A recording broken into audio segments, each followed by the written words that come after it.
the Wheel of Food came up with a spinach quesadilla for today. So I'm like, okay, that'll be fun. What I'm really excited about is, what do? Do you cook the spinach first, then make the quesadilla, or do you put the raw spinach in the quesadilla? Of course, I'm gonna have to do it both ways. I'm gonna cook half my spinach and then load it up that way. I'm gonna do the other one with raw spinach, and let's see how it is. Now, if it comes out equal, then I go for the raw in the future, right into the thing, because, you know, that's gonna be easier. But if it comes out better, then the extra step might be worth it. So I'm gonna try it both ways. Let's see how it comes out. What would you do? To go with my quesadilla, I'm gonna do guacamole, some sour cream, and I'm gonna do a southwestern-y kind of coleslaw. But I'm gonna do a little bit of shortcut cheats to see how it goes. So my first one is this. If you look at the recipe for a guacamole, it's basically an avocado salsa. It's almost all the exact same ingredients as a salsa, but there's also avocado in there. So it occurred to me, could I get just an avocado and add it to some hot salsa? So I'm just gonna do hot salsa with avocado. Now that's gonna cool it down, and it's already never really hot enough anyway, so I'm gonna add a little bit of my own heat. And then maybe some cumin, a little bit of lime, and possibly a little bit of tomato. So mostly just using the salsa, but I'll beef it up with a couple of simple ingredients. But first thing first, I'm just gonna try mixing the avocado with the salsa and nothing else, and see just how close to a guacamole that comes out. All right, so I mashed up the guacamole, and then I put in a tablespoon or two of salsa, and you can see it definitely has the right consistency. And I tasted it, and it is absolutely delicious. I'm gonna add lime just because I don't want it to turn brown on me, and I might beef up the heat, but I'm definitely not gonna add tomato. This is perfect. So this guacamole, some salsa, some lime juice, and bump up the heat if you want. I'll add some cumin in here as well, because that's an ingredient I already have. But look at this. Anytime you want to make a quick guacamole, grab an avocado, toss it with some salsa, and you got yourself a yummy little guacamole. Guacamole done. Now I'm working on the slaw. And I showed you guys earlier that you could take a corn on the cob, cut it in half so that they don't fall as far, so you don't need to use a bowl and all that craziness. But check this out. I saw a chef on TV turn the whole cob sideways. I forgot. So he did the whole cob. I cut it in half already. But he just turned it sideways, and if you look at it this way, then they fall even less distance. And just like that, you got corn. Look how fast that was. So that's even faster than the cutting it in half and going down technique with a shorter distance, so less loss of corn kernels. My Southwest coleslaw, I'm taking corn and adding it to coleslaw. I could have added cilantro too, but I've had a lot of cilantro recently, so I'm kind of over it for a little bit. I'll get back to it again. But you could add cilantro, corn. I'm going to definitely add some of that serrano chili that you saw me add to my guacamole. So that's right here. So we'll add this in as well. And I'll add a little cumin, and which I just fresh ground.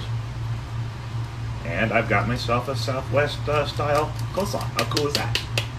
So, semi-homemade, semi-easier because of the store. My tomatoes are all chopped up, ready to go. Now, I'm going to go ahead and start on the one I'm not going to cook, just to get it assembled. So, when it comes to quesadillas, you can, there's two schools, right? One, you use 2 tortillas, cover one, put the other one on top. The other school is you cover half and you fold it. I like the folding because when you fold it like this, guys, and you cut it into thirds, right? Or sorry, into thirds, here we go. You'll have 2 that have a nice solid side that'll make it easier to eat. This one will only have a teeny bit of a solid side with 2 empty ones, but that means 4 out of your 6 pieces are gonna have a nice solid side, making it easier to eat. So I'm a big fan of the fold over the 2 tortilla technique. So first, I'm gonna put some cheese down, and then I'm gonna assemble all the other parts of this.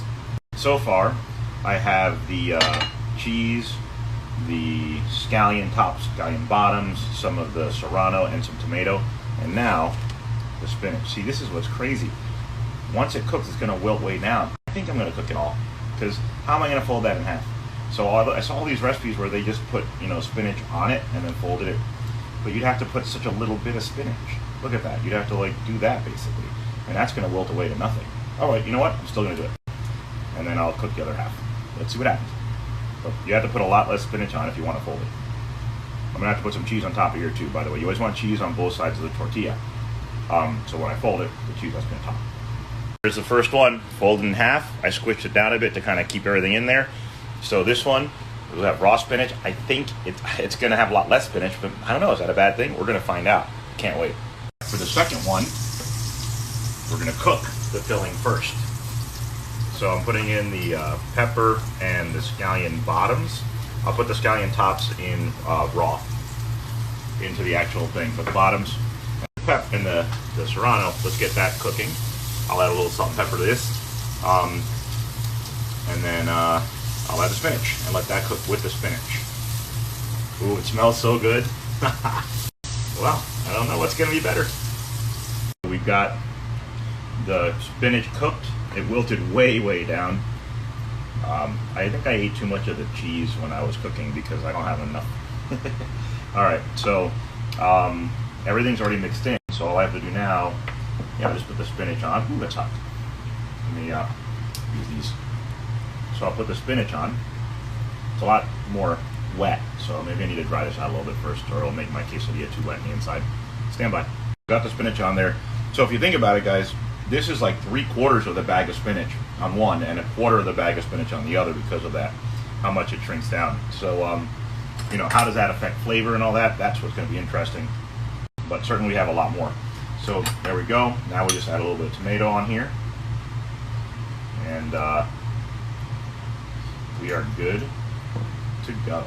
Start cooking this guy up. And let's see which one comes out tastier. Now this might bias my experiment a little bit, but I'm using the same pan that I sauteed the spinach in, and so the outside might pick up a little bit of that flavor. I'm not going to use a very high heat so that the outside has a chance to brown, but not faster than the insides have to cook. So there you go. Again, you could have used just 2 tortillas, but folding in half gives me that edge that I really like. Okay, let's see how this comes out. I'm very excited. They're out of the pan, nice and golden. So the raw one was way easier to flip. Every time I try to flip this guy, like everything oozed out of it. So I think a key piece of it will be to make sure that it's dried out, the spinach, after you cook it.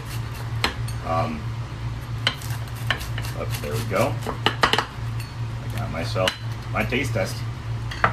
And I got my sour cream, my fun guac, my simple salad, coleslaw.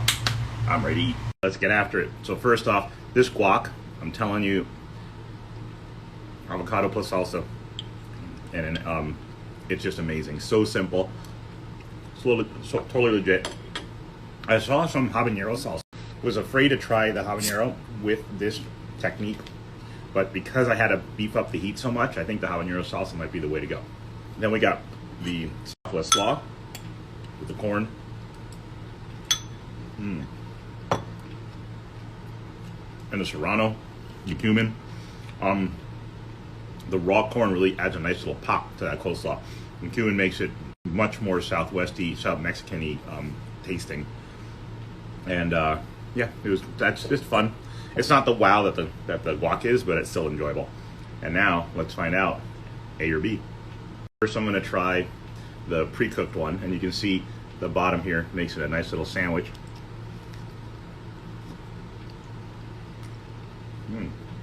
Well, or whatever else, I do like me a spinach quesadilla. Very spinachy, very delicious. A lot of spinach in there. Now we'll try the one that was raw. Again, makes a nice little sandwich. A lot easier to flip it, turn it. It's a lot. This is a little bit wet because, so again, drying out that spinach is an important thing.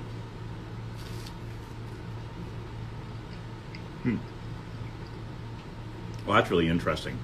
So there's way less spinach in here, but it's also cooked a little less. Yeah, overall, I think with all the moisture that I got from the cooking it, going raw is the way to go. You get less spinach. There's definitely one time I wish I had a taste tester because I can't really decide. I think I like the raw better. It's just somehow tighter and a little more flavorful, but the gooiness and the pack of spinach in this is really kind of exciting. I loaded this one up with sour cream and guac.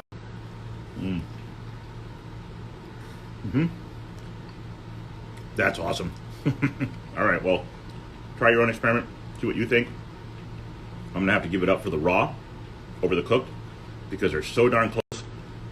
and it's so much easier just to do that. You'll also use a lot less spinach, so you'll have spinach left over for some other kind of experiment. So there you have it. I'm going to say raw, barely.